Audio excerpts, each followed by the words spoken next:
how are we going to test you on these analysis problems? You're going to have a whole page on your test, part 2, with 3 of these on there. We got one here for activity 3. We got another one for activity 4. And we'll be doing activity 5 as our last activity today. So what we're going to do is activity 3. You've got a blank version at the top of the page. And here's the one we're going to do our answer on. Do you remember the order we're supposed to do the analysis? Supposed to analyze the carbon with the leaving group first. Always. Please don't analyze anything else first. 2, nucleophile next. And 3, the solvent. Short form, SOLV. Here's the carbon with the leaving group. What category? Primary, secondary, or tertiary? I need a category and a conclusion for each line. Secondary. Now you could write the word Mabotif like we did this morning, or you could write SN1 or SN2. In fact, Mabotif should be qualified with, what are we talking about? I don't know whether it's purple or black. No. Whether it's SN1 or SN2. So the word Mabotif is not a great choice. This one says what you're choosing between, right? And the nucleophile is the anion there. Where's the anion?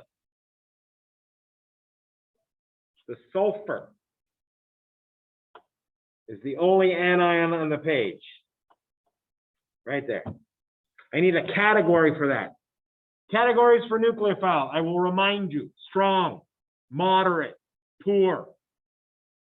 All of the strong nucleophiles had a minus charge and they couldn't resonate. This fit, this is strong. Which reaction gets sped up by a strong nucleophile? The one where the nucleophile is actually relevant in the rate determining step. Which one?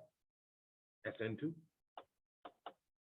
So I'm leaning towards SN2 now. The solvent is ch2Cl2. It's nonpolar. There were 4 nonpolar solvents, and dichloromethane was one of them. The other 3 were toluene, diethyl ether, and hexane. All right, nonpolar slows down SN2 reactions. What are you going to get? You've slowed down the SN2. Oh, no. So I started with an awkward example on purpose. Awkward example.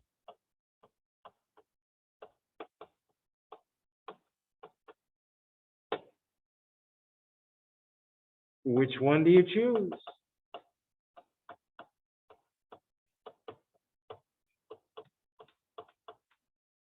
Choose has 2 O's.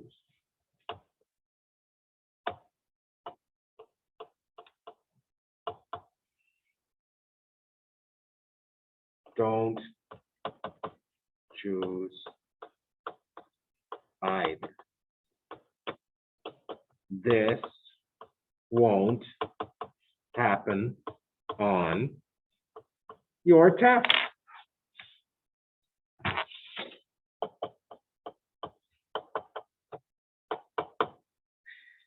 So I'll show you how I'd fix it on your test. I'll make this into 2 new activities. Well, I'll call it activity 3A. 3A in red. Change to, let's see. We've got CH3, CH2OH. Change solvent to. So this won't happen on the test. Here's how I'm going to cover that. that won't be your solvent on this S.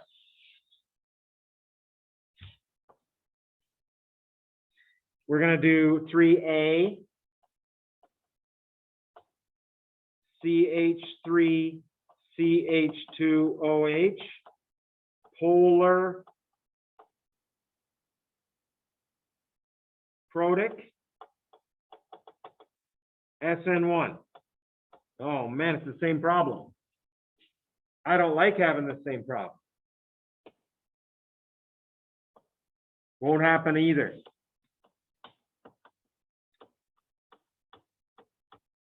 I will not have two going against each other in one thing I don't know. I'm not going to do that. I'm just laying it out for you. How about 3B? Change, solvent, and we're going to have a winner here. Two, let's see, I got a polar protic, and I got a non-polar. I better go polar aprotic. Yeah, here we go. Ready? I'm doing it.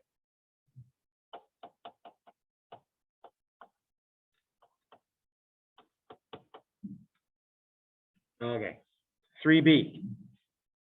So here's 3B. That is DMF. Solvent equals DMF. Dimethylformamide. It's on your list on the table. I can't go to that document. I don't have it open anymore. But it was one of the solvents that's polar aprotic. Finally, we got something that says the same as the previous one. SN2. So what's your conclusion? 2. So we're only doing 3B here. I finally found a question that doesn't have contradictions in it. We don't like contradictions. Okay. So the whole first part of this video was to get rid of two bad solvents that would cause students strife. And now you can tell me you know what happens to the stereo center in an SN2. So remind you that we're not using this solvent. We're using this one, 3B, CH3, twice, NCHO. And you're going to copy the ring, copy the stereo center. Do not put stuff on the end of the bonds. We got to talk about what goes on the end of those bonds. Keeping in mind, Br minus is out of the picture at the end. This stereo center does not react. Please don't have it change. You concluded SN2. What's the buzzword for SN2? Two buzzwords. Backside attack. What happens to that stereo center, the green dots, during a backside attack? Flip. Easiest flip. Put the H on the other bond and the nucleophile on this one. And please, please, please show me that you know sulfur's the one with the lone pairs. Sulfur is the one that attaches to carbon. Do not draw this. I will see this every semester until I retire, and I'm tired of it. Students just copy what they see. It happened on both videos. That is absolutely ridiculous. What you just drew up there was ridiculous. You've got an OV here, and the reactive part that used to be an S minus didn't react at all. So there's just been wrong on multiple levels. This is just like, it drives the teacher nuts. Okay, I'm scribbling out so you can't even understand it anymore. Guys, when you have RS minus, the S, sulfur, is the nucleophile, not the R. It's never the R. R is a carbon group, has no lone pairs in it at all. I'm going to start breaking equipment soon, so I'm angry. I don't know why I'm angry. Why am I angry? Okay, so sometimes your teachers, just blame the grading. Everything's about grading, okay? You guys, it's good to have stuff to blame. You got your stuff. You guys are just stuff's coming down on you from all your courses all at once. That's what you got going on right now. I understand your stress. We'll get through this together. Ooh. Okay, so you flipped your stereo center. That's good. Why'd you have to flip the stereo center? Backside attack SN2 reaction. Okay, we made a bad question into a good. It took a little while. Okay, so it's going to be smoother after this, okay? All right. I hope so. I'm going to go to activity 4. Yeah, it's that other scenario. That other scenario. Or is it? No, it's not. Oh, good. This is good. You know why this is good? Because it illustrates how I can still use one of those bad solvents. There it is. I crossed it off because it was contradictory to my previous conclusion, and I didn't like that. You guys wouldn't know what to do. But in this case, when I gotta tell you right now, it looks like the solvent's missing it, doesn't it? When it looks like the solvent is missing, like the solvent is missing, then the nu is also the solvent. It is very common, so common, it has a name, where the solvent is also the reactant. Solvolysis. Don't write any of that down, not part of your answer. It's good to know. So you're going to do an analysis for ethanol as a nucleophile. That's part 2. And part 3, ethanol as a solvent. They are different analyses. Color scheme said we're going to do RX in green first. Color scheme RX secondary, SN1, SN2. Blue. 2, blue, new.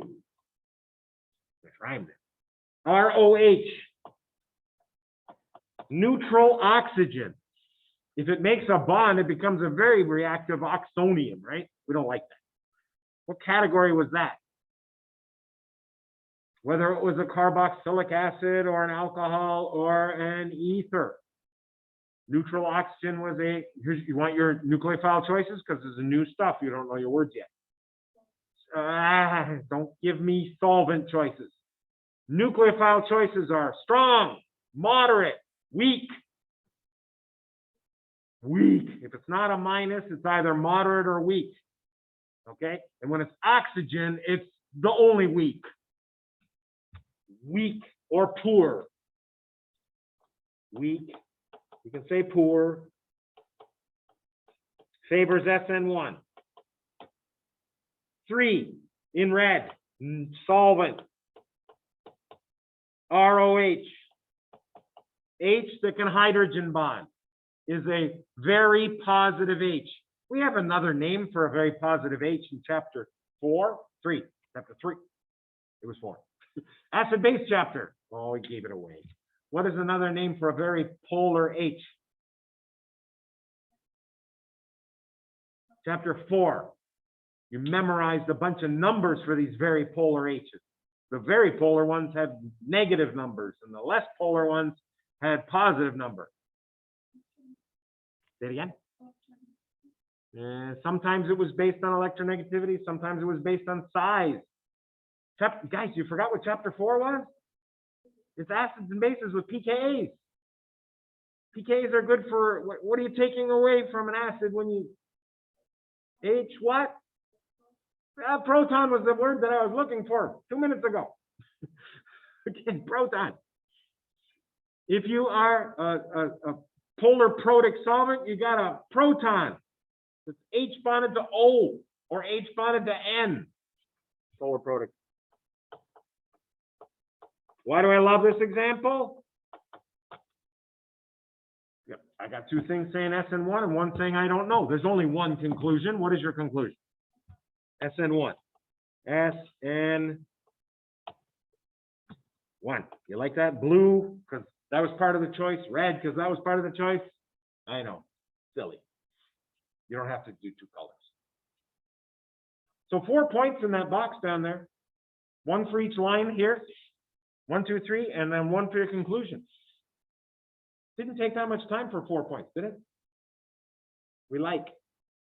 Now you got to remember what happens to that stereo center during an SN1. SN1, what's the keyword? What's the buzzword?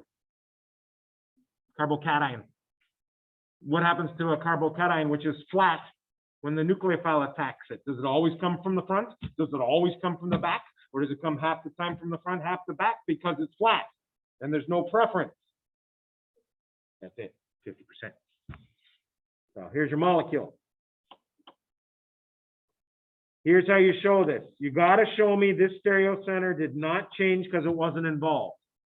Now you're going to show me the O attached here, and you're going to write down, here's the best way to do it.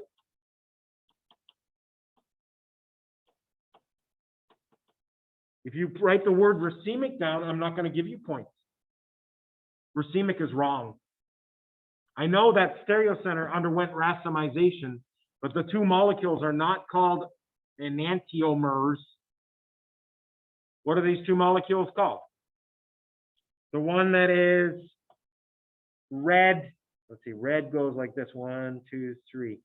Red R, blue R is one molecule. Red R, blue S is the other molecule. What's the relationship? It is not an enantiomer. The red stayed the same. The blue is different between the 2 molecules. What are they called? Diastereomers. That's why I don't want you using the word enantiomer in this box. If there's another stereo center involved, it makes that answer wrong. Okay? But this answer is always right. That's the where it reacted on the stereo center, and that's the result. You could draw both molecules, but please don't. That takes too much time. This covers the information, doesn't it? It does. Okay, 2 points for that box, 6 points here. And we'll be back with another example to finish the day.